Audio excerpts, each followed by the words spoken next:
Hello guys, good morning. Welcome back to my channel. कैसे हैं आप सब? आई होप आप सब अच्छे होंगे, स्वस्थ होंगे और अपनी लाइफ इंजॉय कर रहे होंगे। और देखिए, ये आज मॉर्निंग का ही वीडियो है। आज मैंने सोचा चलो आपसे ना अपना अर्ली मॉर्निंग रूटीन शेयर करती हूँ। मतलब सुबह सुबह उठ के सबसे पहले मैं क्या करती हूँ। बड़े दिन हो गए, मैंने मतलब काफ़ी दिन पहले आपसे ये ऐसा वीडियो शेयर किया था, तो मैंने कहा चलो आज आपसे ये वाला वीडियो शेयर करती हूँ। और देखिए, मैं फटाफट से उठ के पहले वॉशरूम गई हूँ, जो हर कोई जाता है।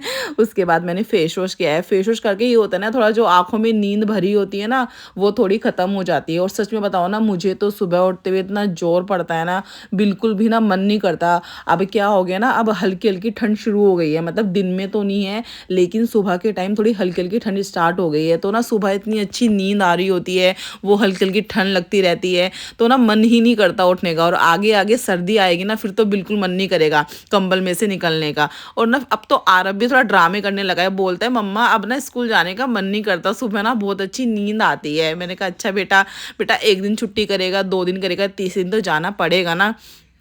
और यही होता है। और अब की बार जैसे आपने नोटिस किया होगा कि देखो, दिल्ली के अंदर तो इतनी ठंड आई नहीं है। जैसे कि अब नवंबर चल रहा है, तो ना लास्ट ईयर तो काफ़ी ठंड आ गई थी, लेकिन इस साल फिर भी मतलब सुबह शाम की थोड़ी बहुत ठंड है। दिन में तो अभी भी पसीने आते हैं अगर हम फ़ैन बंद कर दे तो। और एसी तो हमने खैर थोड़े दिन पहले ही बंद किए। अब तक मतलब जब तक हमारे एसी चल रहे थे, वो हमने माटू की वजह से बंद कर दिए, क्योंकि माटू की तबीयत थोड़ी ख़राब हो गई थी। तो फिर मैंने कहा बेटा, एसी बंद करो, अब इसकी सर्विस कराओ और इसको पैक करके रखो। क्योंकि जब तक ये होता है ना, जब तक एसी की सर्विस ना कराओ ना, तो मन में लालच रहता है कि चलो थोड़ी देर चला लेते हैं। तो हमने ना फिर उसकी सर्विस करा के उस पर कवर वगैरह लगा के मैंने पैक कर दिया। अभी हमारा जो अंदर वाला एसी है ना, उसकी अभी सर्विस रहती है। और देखिए, यहाँ पर मैं बना रही हूँ आरव के लिए लंच। और लंच में मैंने बना रही हूँ मैं नमकीन जवे। मैं सिर्फ आलू डालूंगी। मैंने ना रात को उससे पूछ लिया था कि तू क्या लेकर जाएगा, तो बोल रहा था मम्मा जवे दे देना। तो ये है कि जवे देखिए, उसका भी लंच बन जाएगा और हम ब्रेकफास्ट में भी खा लेंगे। तो ये है कि मुझे दो दो चीज़ें नहीं बनानी पड़ेगी। कई बार ये होता है कि वो कुछ और बोलता है, हम लोग वो खाते नहीं है, तो फिर मुझे दो दो चीज़ें बनानी पड़ जाती है। और यहाँ पर देखिए, मैंने ना आलू बना लिए, उनको वॉश कर लिया, और यहाँ पर मैं जवे छोक रही हूँ। और ना इतने जवे मैं मतलब जवे बनेंगे ना, इतने मैं आरव का स्कूल बैग चेक कर लूँगी कि उसने अपना प्रॉपर बैग लगाया नहीं लगाया। क्योंकि कई बार क्या होता है, मैं उसे बोलती तो हूँ कि अपना टाइम टेबल के हिसाब से अपना बैग लगा ले, लेकिन कई बार वो लगाता नहीं है। वो मतलब क्या करेगा, सारी ना जितनी भी उसकी वेडनेसडे का, थर्सडे, फ्राइडे सारी बुक्स भर लेगा बैग में। तो मेरे को ना आधी बुक्स निकालनी पड़ती है उसकी। तो मैं ना वही जाकर चेक करूँगी उसका बैग टाइम टेबल के अकॉर्डिंग है या नहीं है। और फिर मान लो उसकी मैं अगर नहीं चेक करती, तो उसकी एक दो कॉपी उसकी घर रह जाती है। तो मेरे को आके स्कूल से बोलेगा मम्मा आपने मेरा टाइम टेबल के हिसाब से बैग नहीं लगाया, आपने चेक नहीं किया था। मतलब वही है ना, बच्चे अपनी गलती नहीं मानेंगे कि बच्चे की रिस्पॉन्सिबिलिटी नहीं है कि वो अपना बैग चेक कर ले। उनको लगता है कि पेरेंट्स करेंगे, अगर पेरेंट्स ने नहीं किया तो उनकी गलती है कि उन्होंने कॉपी क्यों नहीं रखी। और आज हमारा होमवर्क नहीं हो पाया तो पेरेंट्स की वजह से नहीं हो पाया। तो मैं इसलिए ना फिर सोचती हूँ कि पता नहीं उसने कराया नहीं कराया, मैं एक बार फिर भी अपनी तसल्ली के लिए उसका बैग ना चेक कर लेती हूँ। और यहाँ पर फिर मैं उसको उठाने भी जाऊँगी। अभी वो सो रहा है, मैं उसको मतलब देखिए, वो कुछ खाकर तो जाता नहीं है, खाली पेट जाता है। तो मैं उसको ना 7:15 के आसपास उठा देती हूँ, तो वो 15 मिनट में फटाफट सीधा फ्रेश अप होके नहा के आ जाता है और मैं उसको रेडी कर देती हूँ। और ये होता है कि मैं सोचती हूँ उसे पहले उठाओ भी तो क्या करेगा, वो उठ के बैठा रहेगा। इससे अच्छा है कि उसको मैं 15-20 मिनट पहले उठाऊँगी, अपना नहा धो के अपना चला जाएगा स्कूल। और मतलब मेरे से रात को बोलेगा मम्मा मैं ना कल ना खा के जाऊँगा, आप ना मेरे लिए ना एक्स्ट्रा बना देना। मैंने कहा कोई बात नहीं बेटा, तू खा तो सही। और जैसे ही ना मैं उसको सुबह बोलूँगी कि बेटा ले जो भी जैसे मैंने जवे बनाए, ले बेटा थोड़े जवे खा के चला जा, कहेगा नहीं मेरे को ना वॉमिटिंग आने को फील हो रही है, मेरे से नहीं खाया जाएगा, मेरे को उगलाई आ रही है। मतलब कि बस फिर मैं कहती हूँ बेटा तू रहने दे, तू अपना तैयार हो जा और जा स्कूल चला जा। पता नहीं क्या है ना, दूध पिएगा, मैं बादाम तक नहीं खाता। मैं कहती हूँ बेटा बादाम खा ले खाली पेट, वो तक नहीं खाता। और देखिए, मैंने उसको उठा दिया है। और उठा के फिर मैं यहाँ पे इसका वही जो मैं आपको बता रही थी, इसका बैग चेक करने आई। और मैंने इसका बैग देखा ना, तो इसके बैग में ना इसकी ना मंडे के हिसाब से ना बुक्स नहीं थी। तो मैं अंदर से इसकी बुक्स और कॉपी लेके आई हूँ, वो मैं इसकी बैग में डालूंगी। और जो इसकी दूसरी कॉपीज रखी थी वो मैं इसकी निकाल दूंगी। और रात को क्या होता है ना, रात को ना आजकल ना ये अपने पापा के साथ ना साइकिल पे जाता है। मतलब इसके पापा इसको साइकिल सिखा रहे हैं, हालांकि इसको आ गई है, लेकिन क्या होता है ना, अभी वो ना अपने साथ इसको लेकर जाते हैं, वो बाइक पर जाते हैं और ये साइकिल पर जाता है। तो ये होता है कि मतलब कि कि अभी ना ट्रैफिक में हम उसको भेज नहीं सकते, अभी उसको प्रॉपर आ ही नहीं है और डर लगता है कहीं गिर ना जाए। और ये होता है ना जैसे बच्चे का ढीठ मतलब जो वो होता है ना कि ढीठ नहीं खुलता चलाने का, तो अभी ना उसको 1 डेढ़ घंटा चलवा के आते हैं, तो रात को उसका एक मतलब सारा टाइम ना साइकिल में जाता है। और 1 घंटा पहले वो बोलना शुरू कर देगा, पापा कब लेके चल रहे हो, पापा कब लेके चल रहे हो। तो आरक पापा थोड़ा गुस्सा करते हैं कि पहले मैं बिग बॉस देखूंगा उसके बाद मैं तेरे को लेके जाऊंगा, लेकिन उसके अंदर इतनी बेचैनी होती है, वो 10 बजे शुरू हो जाएगा, चलो चलो चलो। वही ना बच्चे के अंदर सब्र नहीं होता है। और बस रात का टाइम उसका ऐसे ही निकल जाता है, तो वो उतने बैग वगैरह लगाने में ध्यान नहीं देता। और यहाँ पर मैं ना उसकी ड्रेसअप लेने आई हूँ, क्योंकि 2 दिन की छुट्टी थी बीच में, तो मैंने उसकी वॉश करके ना उसकी जो ये बास्केट है ना, इस बास्केट में ना सारे ना मैंने ना आरव के कपड़े लगाए रखे हैं उसके, मतलब जो समर्स के जो फुल स्लीव्स के सारे उसके इसी में है। हाँ शायद इसकी जैकेट्स वगैरह जो विंटर की है ना वो शायद बेड में है, वो मैं अभी निकालूंगी जब सर्दी आएगी। तो मैं यही इसकी ड्रेस और जो उसके अंडरगारमेंट्स वगैरह वो सब लेके बाहर आऊँगी और उन पर प्रेस करूँगी। और प्रेस का भी ये होता है कि ज़्यादातर ना मैं इसके कपड़ों पे मतलब जो यूनिफॉर्म पे प्रेस है मैं उसकी ना मॉर्निंग में ही करती हूँ, मेरे को ना रात को याद ही नहीं रहता। तो मतलब फिर ये होता है ना, मान लो जिस दिन कपड़े मुझे प्रेस करनी है पहले दिन, उस दिन तो हो जाती है, लेकिन मेरे को ना अलग से करने में आलस आता है। मैं सोचती हूँ अरे 2 मिनट तो लगनी है, सुबह ही मार दूंगी प्रेस। और यहाँ पर देखिए मैंने उसके कपड़ों पे प्रेस वगैरह कर दी थी। उसके बाद फिर मैं यहाँ पर आई हूँ, माटू उठ गया था, उसका दूध मतलब दूध का डब्बा खोल के उसका दूध डब्बे में डाल दूंगी और उसको दूध पिलाऊंगी।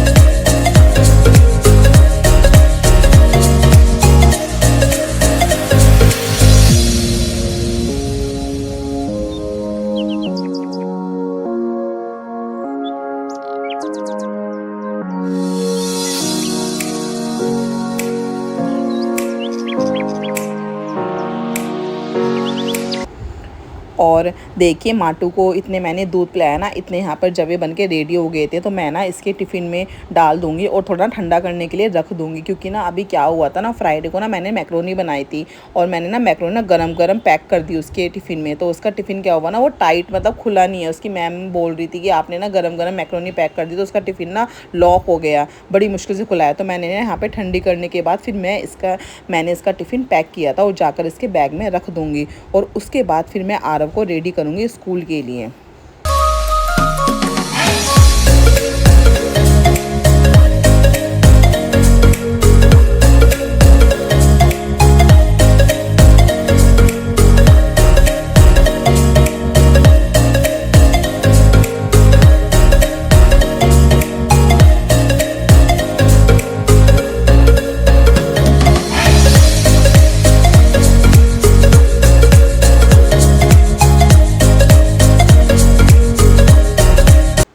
और यहाँ पर मैंने उसको ड्रेस वगैरह पहना दी है, तो मैं उसको बोल रही थी कि बेटा जाके बाहर से ना शूज़ ले आ और अपने शूज़ पहन ले। और ये होता है कि ये शूज़ ना खुद पहन लेता है, लेकिन जैसे वाइट वाले शूज़ होते हैं उसमें लेस होती है, तो वो ना वो पहन नहीं पाता। ये तो वैसे ही जो क्या बोलते हैं उनको चिपकाने वाले होते हैं, तो ये खुद से पहन लेता है। तो वो ना उसके पापा पहनाते हैं जो वाइट शूज़ होते हैं। और बस फिर अंदर माटू है, वो बहुत ज़्यादा तंग कर रहा था, मतलब इसको ना कपड़े नहीं पहनने दे रहा था। तो ये चिल्ला रहा था कि मेरे को रेडी होने दे, मेरे को लेट हो जाएगा। और उसको तो खेल लगता है कि मैं खेलूँ हर चीज़ से, कभी उसका आई कार्ड ले रहा था, कभी उसकी बेल्ट उठा रहा था, तो मतलब बहुत ज़्यादा तंग करता है। और यही होता है, वो सुबह उठ के बैठ जाता है ना, तो मेरा सारा काम रुक जाता है। और मतलब हर चीज़ अब उसे हर चीज़ छेड़ने की लगी रहती है। और उसके बाद देखिए आरव को याद आया कि मम्मा आज ना मंडे है, आज मेरे नेल्स चेक होंगे, आप नेल्स कट कर दो। मैंने कहा बेटा तुझे कल रात नहीं याद आया, संडे था, कल मैं तेरे कट्स कर देती। और ना मैंने उसको बोल रखा है कि बेटा मुझे याद नहीं रहता, तू मुझे याद दिला देगा कि कब तेरे को नेल्स कट करने हैं। देखो मेरे पास इतने सारे काम होते हैं। और फिर यही होता है, वो हमेशा ना मेरे को सुबह ही बोलेगा कि मम्मा मेरे नेल्स कट कर दो। पहले तो मैंने उसको मना कर दिया था, फिर मैंने कहा चल ला 5 मिनट लगनी है, कर देती हूँ, बेकार में इसको डांट पड़ेगी, फिर मैम का नोट लिख कर मतलब डायरी में नोट लिख कर भेजेगी। मैंने कहा ला फटाफट से मैं तेरे नेल्स कट कर देती हूँ। और उसके बाद ना फिर मैंने माटू के भी कर दिए थे, उसके भी ना थोड़े बड़े हो रहे थे नेल्स। और आजकल क्या हो गया ना, उसके नेल्स जैसे ही बड़े होते हैं ना वो नोचने लगता है बहुत ज़्यादा। ठीक है, टेस्ट अच्छे से करियो।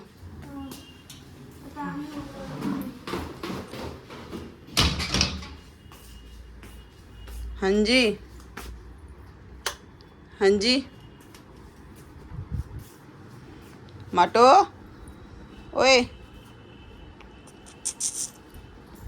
और देखिए आरव स्कूल चला गया है और इतने में काढ़ा बना देती हूँ। आरव बाबा बोल कर गए हैं कि मैं इतने आरव को छोड़ कर आया तो मेरा काढ़ा बना दे।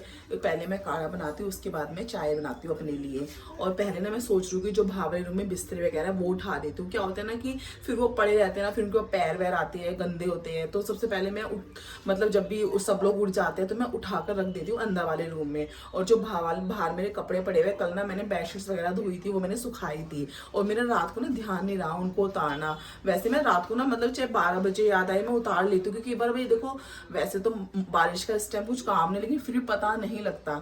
तो पहले मैं वो उतार लेती हूँ, बिस्तर उठा लेती हूँ, उसके बाद फिर मैं जो किचन का काम है वो करूँगा। और आपने माटू को देखा है, वो उठ के बैठ गया है। और यही होता है, जिस दिन वो जल्दी उठकर बैठ जाता है मेरा सारा काम रुक जाता है। अब वो मेरे चिपटेगा। अब देखती हूँ, उसको दोबारा सुलाने की कोशिश करूंगी। दूध उसने पी लिया, अगर वो सोएगा तो उसको दोबारा सुला दूंगी। और चलिए मैं आपसे मिलती हूँ थोड़ी देर में। हाँ, मैं आपको बता रही थी कि वो ना बहुत ज़्यादा ना मतलब नोचने लगा है। इतनी ना जैसे कि होता है ना बच्चे बारीक बारीक से ना पिंच करते रहते हैं, ऐसे इतनी बारीक बारीक पिंच करेगा। और इतने बाल फाड़ता है ना, जैसे मैं अपनी गोदी में लूँगी ना मेरे तो इसने बाल फाड़ फाड़ के ना मेरे को मतलब पागल कर रखा है। मेरे इतने बाल उलझ जाते हैं और इतनी गंदे तरीके से खींचता है ना, और फिर डांट भी खाता है। और देखिए गुस्सा तो आता ही है, बच्चा नोचता है, बाल फाड़ता है। ये कि अगर अभी से हम उसको डांटेंगे नहीं तो फिर उसको बच्चों को ना हैबिट पड़ जाती है कि बड़े होने तक कि वो मुँह नोचना, बाल फाड़ना, काटना। खैर अभी इसने काटना तो सीखा नहीं, क्योंकि अभी उसके टीथ नहीं निकले हैं। वो मतलब वो 10 मंथ्स का होने वाला है, पर उसके पता नहीं अभी तक निकले ही नहीं है, कब वो निकालेगा। हमें लगता रहता है कि अभी निकलने वाले हैं, पर अभी तक उसके निकले नहीं है। आरव के तो मतलब 8वें या 9वें महीने में निकल गए थे, इसके ही थोड़े लेट हो गए हैं। और देखिए मैंने यहाँ पर चादर वगैरह उठाकर मैंने अंदर वाले रूम में ले जाकर रख दिया। और उसके बाद मैं आपको बता रही थी कि मेरे को कपड़े उतारने थे, तो मैं ये कपड़े उतार कर भी अंदर वाले रूम में रख आऊँगी। और इनकी तैना मैं बाद में बना लूँगी। और यहाँ पर माटू नंगू बैठा हुआ था, तो मैं उसको ना पजामी पहना रही हूँ। मैंने कहा आजा बेटा, बहुत बड़ी देर होगी नंगू नंगू होते हुए। और मैं उसकी पोटी चेक कर रही थी, क्योंकि ना इसका माटू का ये है कि ये ना सुबह उठते जैसे मैं इसको दूध पिलाती हूँ ना, तो ये ना पोटी कर लेता है। इसकी सबसे अच्छी आदत मुझे यही लगती है कि इसको ना सुबह उठते ही अपना दूध पीता है और फ्रेश अप हो जाता है, तो ना टेंशन नहीं रहती। तो मैंने इसको भी दूध पिलाया था ना, तो मैं उसकी वही चेक कर रही थी। और यहाँ पे मैंने इसको पजामे पहना दिए और सॉक्स वगैरह पहना दिए, क्योंकि ना ये अब नीचे बोलेगा मुझे छोड़ दो, मैं खेलूँगा। तो उसके बाद मैंने उसके पास थोड़ा टाइम स्पेंड किया। मैंने कहा चल थोड़ी देर तेरे साथ खेलती हूँ। और ना यहाँ पे ना जैसे इसके फेस पे ना ऐसे हल्का हल्का हैंगी फेंक के मारो ना, ये इतना तेज़ हंसता है बहुत ज़्यादा। तो मैं इसको ना वही खिला रही थी। मैंने कहा चल अभी तेरे पापा के आने में टाइम है, क्योंकि क्या है ना वो आएंगे, इसके पास बैठेंगे, उसके बाद ही फिर मैं किचन में जाऊँगी। और यहाँ पर देखिए वो आ गए थे, तो मैं किचन में सबसे पहले उनकी ब्लैक कॉफ़ी बनाने के लिए रख दूँगी। और वो देने के बाद फिर मैं अपने लिए चाय बनाऊँगी। और यही होता है, मुझे डबल डबल बनानी पड़ती है। उनके लिए ब्लैक कॉफ़ी अलग से बनती है, फिर मेरे को चाय बनानी पड़ती है। और मेरे को कभी कभी तो इतना आलस आता है अपने लिए चाय बनाने में कि अपने लिए क्या बनाओ। लेकिन वही होता है कि चाय ना पियो तो ना तो सर दर्द हो जाता है। मतलब इतनी गंदी हैबिट पड़ चुकी है ना चाय पीने की कि अब मतलब सरता नहीं है। और रात को भी कभी कभी एक बार और पी जाती है, तो 2 बार चाय तो हो ही जाती है मेरी। और सर्दी में तो 3 बार भी हो जाती है। सर्दी में तो आपको पता है कोई 3 बार 4 बार दे दे, चाय पीने में मज़ा आता है। और देखिए मैंने इनका यहाँ पे जो ब्लैक कॉफ़ी है वो रेडी हो गई है, और उनको मैं दे आऊँगी। उसके बाद फिर मैं अपनी चाय बनाने के लिए रखूँगी और हम नाश्ता करेंगे। और चलिए मैं इस व्लॉग को ना यहीं पे एंड करती हूँ, क्योंकि ना अगर इससे आगे मैं आपको क्लिप्स दिखाऊंगी ना तो बहुत लंबा हो जाएगा। ज़्यादा लंबा व्लॉग भी ना फिर बोरिंग लगता है। और मैं आपसे मिलती हूँ नेक्स्ट व्लॉग में। तब तक व्लॉग को लाइक कीजिए, सब्सक्राइब कीजिए, अपना ध्यान रखिए और बताना कि मेरा अर्ली मॉर्निंग रूटीन आप लोगों को कैसा लगा। Bye bye.